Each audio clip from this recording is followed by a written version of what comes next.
പക്ഷെ 2-3 ദിവസമായിട്ട് ഞാനിവിടെ വരുന്നു. അപ്പോൾ ആ ഒരു ഇൻസ്പിറേഷൻ വെച്ചിട്ട് എനിക്ക് പാടണം തോന്നി. ഇനി ഇവരൊക്കെ പാടണം കേട്ടപ്പോൾ ഒന്ന് പാടിയാലൊന്നൊരു തോന്നൽ, അത്രയേ ഉള്ളൂ.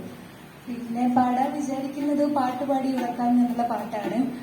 അത് സ്വാഭാവികമായിട്ട് എല്ലാവർക്കും അറിയാലോ, മക്കളുണ്ടാവുമ്പോൾ ഈ താരാട്ടുപാട്ട് എന്ന് പറയുന്ന ഈ എന്തായാലും മുമ്പിലോട്ട് വരുന്ന പാട്ട് ഇതായിരിക്കും. അപ്പൊ എന്റെ മനസ്സിൽ ഈ ഒരു താരാട്ടുപാട്ട് കുറെ മുമ്പ് ഉണ്ടായിരുന്ന, അതായത് മക്കളുണ്ടായാലും ഓമനിച്ച് താരാട്ടി ഇതൊക്കെ പാടണം എന്നൊക്കെ ആഗ്രഹിച്ച്.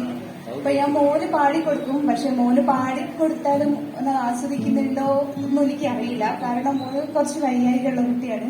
അപ്പം എന്നാലും ഞാൻ പാടും, മോന് പാടിക്കൊടുക്കും. ആസ്വദിക്കുന്നുണ്ടോ ഒന്നും എനിക്ക് എന്നാലും പാടി കൊടുക്കും ഇങ്ങനെ.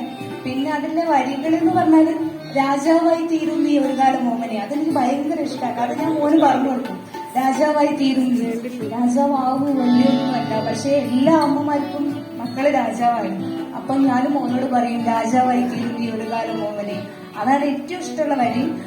അപ്പം ചെറുങ്ങനൊന്ന് പാടാൻ ശ്രമിക്കുകയാണ്. തെറ്റുണ്ടാവും, എല്ലാവരും ക്ഷമിക്കണം. അപ്പൊ ഞാൻ ഒന്ന് ശ്രമിച്ചു നോക്കട്ടെ.